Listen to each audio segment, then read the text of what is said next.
నమస్కారం డాక్టర్ శ్రీ ఆచార్య అనంతకృష్ణ స్వామి గారు. నమస్కారం అండి. క్లాసెస్ గురించి చాలామంది అడుగుతున్నారండి. ఒక్కసారి క్లారిటీ ఇస్తే 2024లో క్లాసెస్ ఎప్పుడెప్పుడు ఎక్కడెక్కడ ఉండే అవకాశం ఉంటుంది? ఖచ్చితంగా రెగ్యులర్ క్లాస్ అటెండ్ చేస్తేనే మీకు బాగా అర్థమవుతుంది. ఒకవేళ మీరు మేధావులు అనుకుంటే డైరెక్ట్ రావచ్చు, ఇబ్బంది ఏం లేదు. ఎందుకు రావాలి స్పెషల్ క్లాస్ అంటే దీని తర్వాత మనకు గోవా సెషన్స్ క్లాస్ ఉంది 3 days, May 28, 29, 30. అది చాలా ఎక్సలెంట్ వైడ్ సబ్జెక్ట్, అది depth and wide subject. 3 days అందుకే టైం సరిపోదు, మనకు 1-2 రోజులు సరిపోదు. కాబట్టి ఒకవేళ ఆ సబ్జెక్ట్ నేను తెలుసుకోవాలనుకుంటేనే స్పెషల్ క్లాస్ అటెండ్ చేయండి. లేదా స్పెషల్ క్లాస్లో ఇంకా సబ్జెక్ట్ డెప్త్ నేర్చుకుంటా అంటే స్పెషల్ క్లాస్ అటెండ్ చేయండి. అంతకంటే ఇంకా వైడ్గా నేర్చుకుంటా అంటే గోవా క్లాస్కి రండి. స్పెషల్ క్లాస్ వస్తేనే గోవా క్లాస్కి రావాలి, లేకపోతే పర్మిషన్ ఉండదు. ఓకే. ఆ తర్వాత మనకి 2nd June వచ్చేసి విజయవాడలో ఉంటుందమ్మా. అలాగే 9th June వచ్చి అనంతపూర్లో ఉంటుంది. అలాగే 14th April మనకి హైదరాబాద్లో రెగ్యులర్ క్లాస్ ఉంటుంది. 14th April రెగ్యులర్ క్లాస్ హైదరాబాద్లో ఉంటుంది. అలాగే 23rd June వైజాగ్లో ఉంటుంది, విశాఖపట్నంలో. అలాగే 7th July రాజమండ్రిలో ఉంటుంది. వీలైనంత తొందరగా ఎన్రోల్ చేసుకోండి, చాలా రష్గా ఉన్నాయి. ఈ వీడియోలో ఏం చెప్తారు?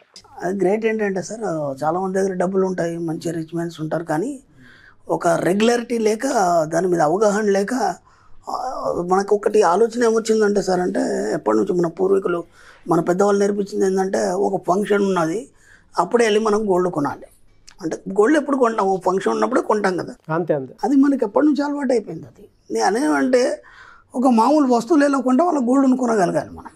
ఓకే.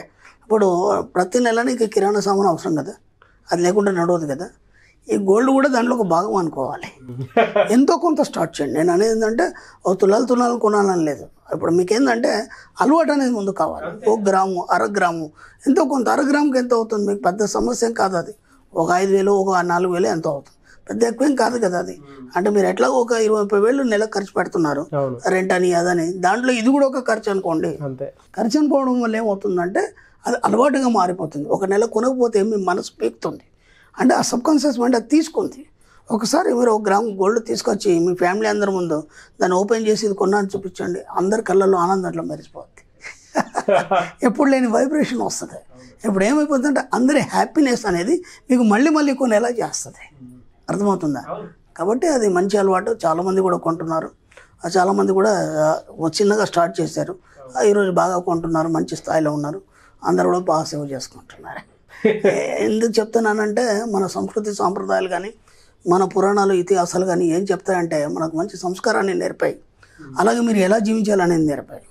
దీనికి ఒక చిన్న ఎగ్జాంపుల్ ఏంటంటే, అగస్త్య మహాముని ఉన్నాడు, ఆయన పెళ్లి చేసుకున్నాడు.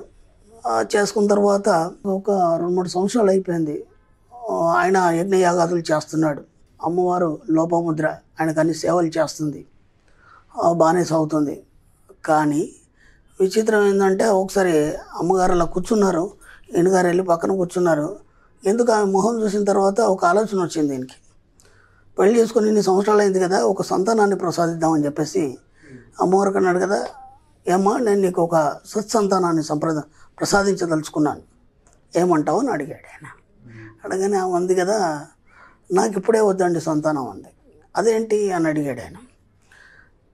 మీరు సన్యాసి ఆశ్రమంలో ఉన్నారు, నేను ఇక్కడ మీకు సేవలు చేసుకుంటూ కూర్చున్నాను, కాబట్టి ఇలా ఉన్నప్పుడు నాకు సంతానం ఇవ్వాలనుకుంటే ముందు నాకు ధన సంపత్తులు కావాలి. ఓకేనా? మనం చాలా ధనము, డబ్బు, సంపత్తో కూడి ఉండాలి.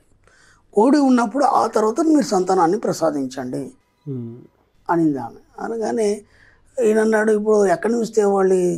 ఆయన గొప్ప ఋషి అండి ఆయన, కాకపోతే ఆయన తపశక్తి ద్వారా సృష్టించవచ్చు ఆయన అన్నాడు, దీనికి తపశక్తిని ఎందుకు వినియోగించాలి అని చెప్పేసి ఒక రాజు దగ్గర వెళ్ళి అడుగుదామన్నాడు. ఆ తర్వాత ఆ రాజుకు అన్నాడు, నువ్వు నాకు ఇంత ధనము సంపత్తు కావాలి, నాకు ఇచ్చిన తర్వాత మళ్ళీ నీ దగ్గర ఖాళీ అవ్వకూడదు. ఓకే, నీ దగ్గర ఖాళీ అవ్వకూడదు.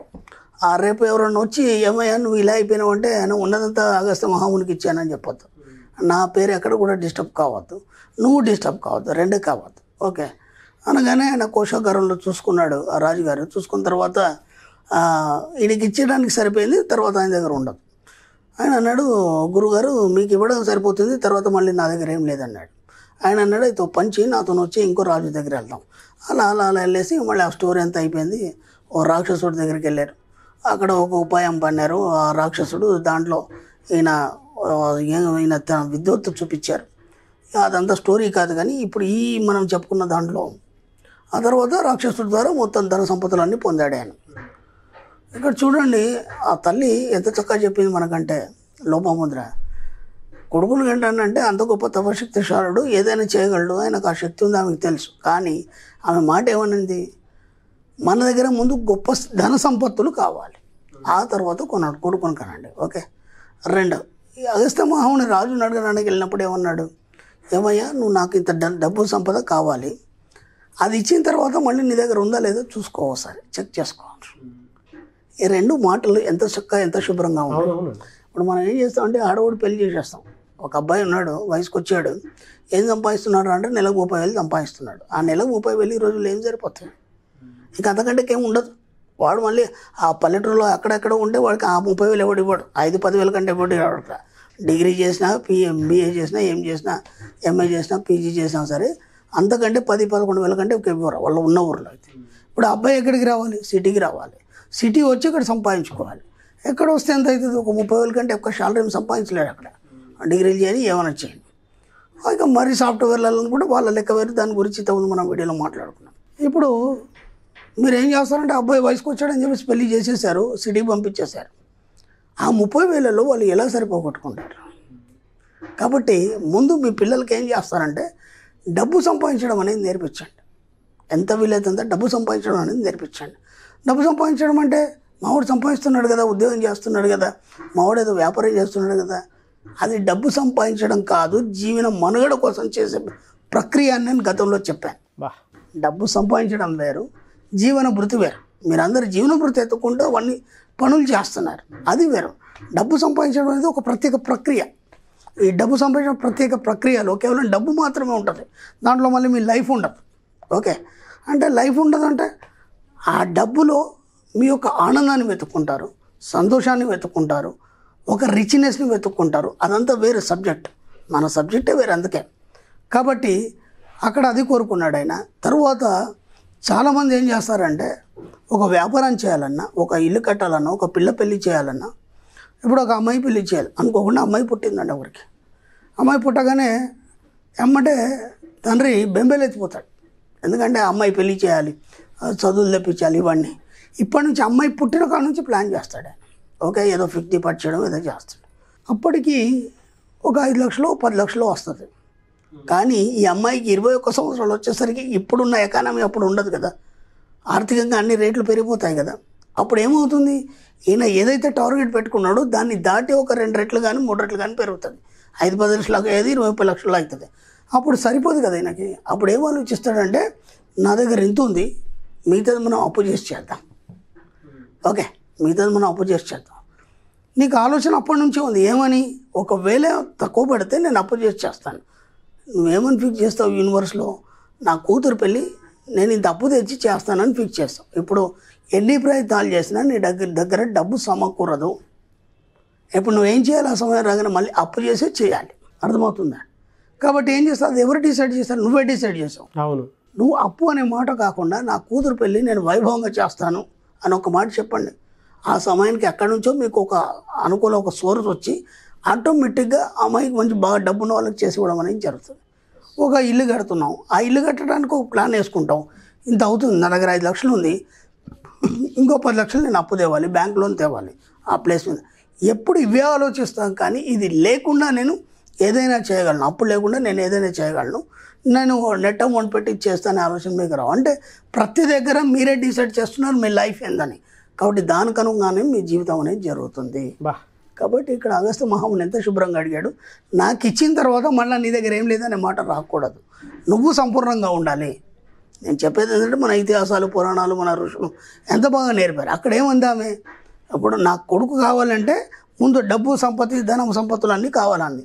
ఇప్పుడు ఏమవుతుంది, ఇంకా వాడి గురించి ఆలోచించేది ఉండదు. ఏదైతుందో వాడు బాగా అనుభవిస్తాడు, మరి వీళ్ళని అడిగే అవసరం ఉండదు, వేరే ఆలోచన ఏమి ఉండదు. ఇక్కడ ఈయనేం అడిగాడు, నాకు ఇచ్చిన తర్వాత మళ్ళీ నువ్వు లాస్ కావచ్చు. మనం ఏం చేస్తాం, 5-10 లక్షలు ఉండే కూడా దాంట్లో పెట్టేస్తాం, ఖాళీ చేతులతో మళ్ళీ మొత్తుకొని కూర్చుంటాం. మనం ఎంత జాగ్రత్తగా ఉంది. కాబట్టి అప్పుడప్పుడు మన ఇతిహాసాలు, పురాణాలు, మన ఋషులు చెప్పిన మాటలు కూడా వినాలి. వాళ్ళ అక్కడ ఏం చెప్తున్నా అంటే నేను అనేది ఏంటంటే బోలెడు ఉంటాయి మనకి చెప్పేటి. మనకు డబ్బు సంపద ఐశ్వర్యం గురించి దాంట్లో ఏమున్నా ఆ బిట్స్ని మాత్రం మనం తీసుకోవాలి. 100%. వాటిని మనం దృష్టిలో పెట్టుకొని దాని ప్రకారంగా మనం ముందుకెళ్ళాలి. కాబట్టి ఎక్కడ కూడా మనం ఇబ్బంది పడకుండా హాయిగా జీవితాన్ని సాగదీయచ్చు. యాక్చువల్గా ఇది 470 మనీ మంత్రం. అవునండి. ఒక మంచి అంటే వేదిక్ నాలెడ్జ్ని మీరు షేర్ చేయడం జరిగింది. అంత గొప్ప ఋషి అండి. ఆయన మించిన ఋషి లేడుగా సృష్టిలో, ఆయన మించిన ఋషి లేడు. నాకు తెలిసి ఆయన ఇప్పటికీ సజీవంగా ఉన్నాడని మన పురాణాలు గ్రంథాలు పెద్దలు చెప్పిన వాళ్ళు ఎంతోమంది ఉన్నారు ఇప్పటికి కూడా. అంత గొప్ప ఋషి ఆయన. నా ఫేవరెట్ ఆయన. ఎందుకంటే ఆయన సాధించినవి చాలా ఉన్నాయి, ఆయన బోధ చేసినవి చాలా ఉన్నాయి. నాకు చాలా అంటే చాలా ఇష్టం అగస్త్య మహాముని. ఆయన చరణాలకు ఒకసారి నమస్కారాలు. Thank you sir. Thank you so much Shri Acharya Anantakrishna Swami గారు.